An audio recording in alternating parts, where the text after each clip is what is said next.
انتصار الأهلي في الجولة الأولى من نهائي دوري الأبطال بقيادة المخضرم الكوتش كولر. السلام عليكم ورحمة الله وبركاته، أهلا وسهلا بكم في حلقة جديدة من برنامج على القهوة. أخوكم ميدو، بتمنى دعمكم، لايك واشتراك وشير وفعل الجرس. نبدأ حلقتنا بالصلاة على سيدنا محمد عليه أفضل الصلاة والسلام. بسم الله.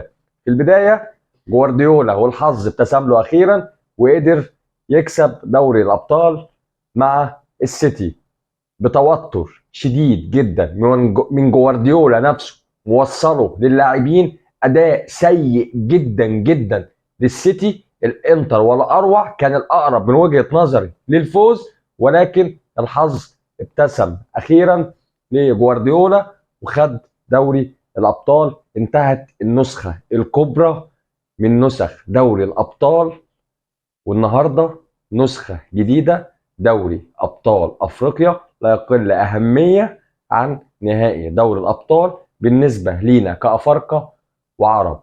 الأهلي صاحب الرقم القياسي ضد الوداد. انتصر النهارده كولر في الجولة الأولى في المؤتمر الصحفي.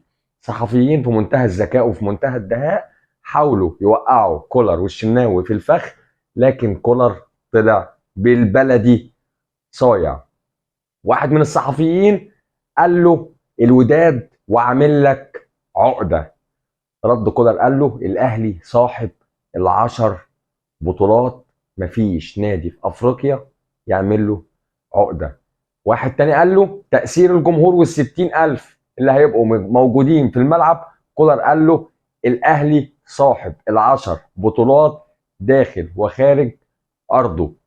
واحنا عملنا حلقه قبل كده قلنا فيها الاهلي خارج الديار من ايام اشانتي كوتوكو، واحنا بنكسب بطولات افريقيا داخل القاهره وخارج القاهره في شمال وغرب وجنوب افريقيا. واحد كمان قال له علي معلول والضغط اللي محطوط عليه.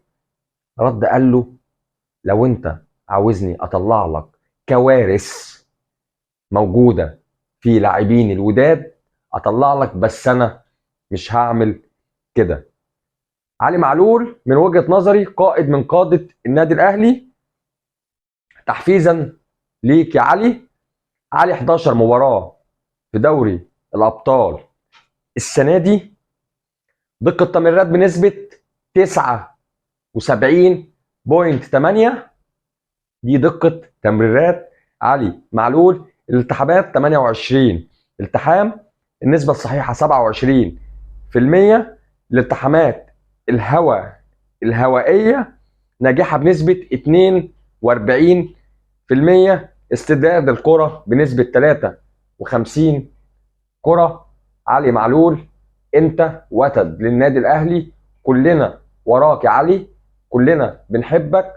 غلطاتك بتقدر تعوضها، واحنا شفنا عملت ايه في الترجي قبل كده في تونس. علي معلول قائد من قادة النادي الاهلي، يا جبل ما يهزك ريح. تعالوا نشوف مع بعض سيناريوهات المباراة وممكن الوداد يسير الماتش ازاي. من وجهة نظري الوداد هيلعب بتحفظ، وهيلعب على الغلطات الدفاعية، وهيلعب على الكور الثابتة خوفا من استقبال اهداف تقضي على احلامه بالفوز بدوري الابطال. طبعا احنا عارفين المباراه في القاهره انتهت 2-1 للاهلي. الوداد عايز جون عشان يكسب، وان شاء الله ده مش هيحصل.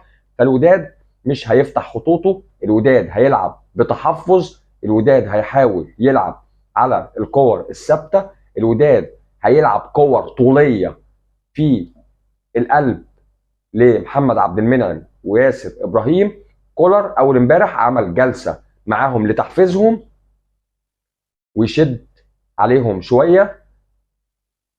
محمد عبد المنعم لعيب راجل، ان شاء الله ربنا يوفقك انت وياسر ابراهيم. النهارده رجع لنا القائد محمد الشناوي لحراسه المرمى تاني. اتمنى وتمنياتي الشخصيه ان كولر يلعب النهارده 4-4-2، يلعب في وسط الملعب بديانج وحمدي فتحي ومروان عطيه، ويلعب بالقندوسي، ويلعب قدام بحسين الشحات والنجم الجنوب افريقي بيرسي تاو. الوداد يمتلك عناصر هجوميه جامده جدا، يمتلك عناصر دفاعيه جامده، لكن هناك بعض المشاكل اللي بيقابلها الوداد. وقلنا قبل كده في التغطيات العكسيه، الوداد بيلعب كور ثابته حلوه. عندنا ايوب العملود الباك اليمين بيزيد في الكور الثابته وفي الضربات الركنيه. ايوب العملود هيدرز جامد جدا. عندهم زولا هيدرز جامد. جونيور زامبو من وجهه نظري بيلعبوا عليه كمحطه. يحيى عطية الله وهو بيرفع الكورنرات بيرفع ايده، وده معناه ان هو هيلعبها على البعيده. هما بينشلوا على جونيور او على زولا، الاثنين هيدرز وشطار. جونيور سامبو بيلعبوا الكرة للي جاي من تحت. هما بيعملوا قطر في الكرات الركنيه، بيعملوا قطر في الكور الثابته. هما شطار في الكور الثابته، لازم نخلي بالنا في الكور الثابته. هما شطار فيها. عندهم زي ما قلنا بعض المشاكل في الكرات في التغطيه العكسيه. عندنا بيرسي تاو هيلعب على يحيى عطيه الله، وهو عنده مشاكل دفاعيه واضحه جدا. يقدر بيرسي تاو ياكل على قفاه النهارده عيش. قلنا الوداد هيلعب بتحفظ خوفا من انه يجي فيه جون ينهي على اماله، لان هو محتاج جون يجيبه ياخد البطوله. فانا بحس لاعبين الاهلي وكولر بالتحديد انه يحاول بقدر الامكان ان الشوط الاول يخرج 0-0. عايزين نستفز الوداد انه يفتح خطوطه في الشوط الثاني. احنا لو خلينا الوداد يفتح خطوطه انا واثق من الفوز مش من التعادل او من اي نتيجه تانية. الوداد لو فتح خطوطه قدام النادي الاهلي ولا بيفرق معاه جمهور. الاهلي عنده جمهور بالملايين، كانهم بالظبط في مركب محمد الخامس. لعيبه النادي الاهلي بيحسوا بكل مشجع اهلاوي، بيحسوا بقيمه التيشيرت اللي لابسينه.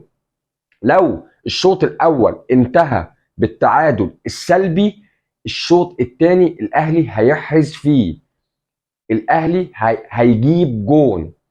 انا واثق من كده ان لو احنا خرجنا الشوط الاول بالتعادل السلبي 0-0، ان الوداد هيفتح خطوطه في الشوط الثاني وهيهاجم بكل خطوطه عشان يجيب جون. فهيبقى فيه ثغرات واضحه جدا ورا الباكين بتوعهم. عندهم زولا في الدفاع لازم يتضغط عليه. قلنا زولا مدافع قوي جدا، هيدرز قوي جدا، لكن مش لعيب كوره. زولا يعرف يستخلص الكرة، يعرف يعمل فاول بس، والكرة معاه. هو مش لعيب كورة، لازم يتضغط عليه. لازم نلعب ورا الباكين. قلنا احنا عندنا طرفين ولا اروع. لازم نستغل انصاف الفرص. لازم نخلي الوداد ييأس في المباراة. كلنا ورا النادي الاهلي، انتوا رجالة. علي معلول انا واثق ان هيعمل مباراة جامده جدا. علي معلول لعيب ثقه، الجمهور مديله كل الثقه. علي معلول بيبدا هجمات النادي الاهلي من ناحيه الشمال، عنده رجله الشمال ولا اروع، بيعمل اوفرات ولا اروع. عندنا التريكات اللي بتتعمل لازم ننوع فيها. دخول بيرسي تاو لمنتصف الملعب، وحسين الشحات لو هنلعب بكهربا بيخش للقلب مع كهربا عشان يبقى مهاجم تاني. لازم نلعب على التريكات ديت ونخطف من انصاف الفرص. بقول لمحمد عبد المنعم ما تحتفظش بالكرة زيادة عن اللزوم. طلع الكرة ارمي في ال 18. انت بصير رائع وبتلعب كور طوليه مظبوطه. العب في القلب، العب على الطرفين. لازم محمد هاني النهارده الاوفرات بتاعته اللي احنا عارفينها. محمد هاني لعيب بلاي ستيشن بالبلدي كده، بيرفع رفعتين، بيرفع رفعه الشوطه. محمد هاني ان شاء الله يكون موفق النهارده. لازم النهارده مروان عطيه وحمدي فتحي واليو ديانج يسيطروا على منتصف الملعب. انتوا اقوى 3 لعيبه في منتصف الملعب حاليا في افريقيا. انتوا اقوى 3 لعيبه في منتصف الملعب، اقوى 3 لعيبه في افريقيا. لازم نخلي الوداد يخرج الشوط الاول 0-0 عشان يفتح خطوطهم ونستفزهم ان هم يفتحوا الخطوط. مفيش نادي كبير ما بيعرفش يدافع.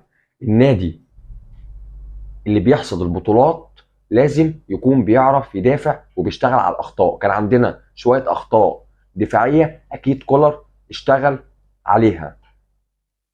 لازم النهارده نضغط على منتصف ملعب الوداد، ما نخليهمش يتحركوا باريحيه.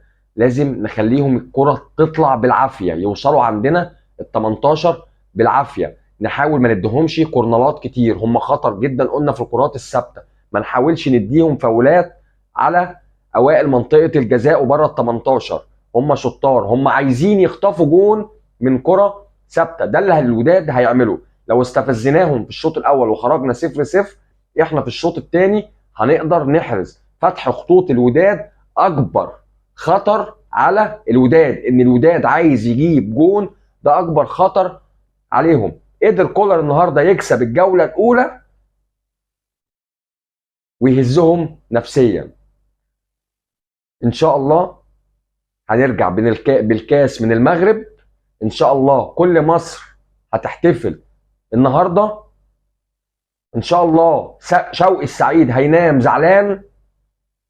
ان شاء الله رابطة مشجعي الزمالك في المغرب هتنام جنب مشجعي الوداد في حزن شديد. احنا مصريين ما ينفعش نخلي العالم يتفرج علينا زي الزملكاوي.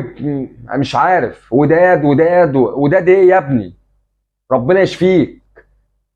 ان شاء الله انت وشوقي السعيد وامثالك هتناموا في منتهى الحزن، وجمهور الاهلي مش هينام للصبح.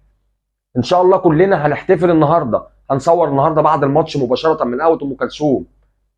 يا رب الفوز للنادي الاهلي. اخيرا النجم احمد حجازي النهارده امبارح عمل الرباط الصليبي بنجاح ان شاء الله. ربنا يقومك بالسلامه يا حجازي. بحب اوجه الشكر للنجم بدر بنون اللي بيصون العيش والملح. بدر بنون راح زار بعثه النادي الاهلي، ما قال لهمش ان هو رايح، ما قال لهمش ان انا بشجعكم، ما قال لهمش ان انا بشجع الوداد. هو بيصون العيش والملح. يا بالك بالدم الواحد كمصريين. بشكر بدر بنون المغربي اللي بيصون العيش والملح. بتمنى التوفيق للنادي الاهلي، بتمنى ان احنا نرجع بالكاس من المغرب ان شاء الله. بتمنى ان كلنا نحتفل النهارده وننكد على كل واحد كان بيتمنى ان الاهلي يخسر. استنوني ان شاء الله بعد المباراه مباشره هنصور من القهوه، وان شاء الله هنصور واحنا بنحتفل. بتمنى ان انتم تدعموني، لايك واشتراك وشير وفعل الجرس. اخوكم ميدو، السلام عليكم.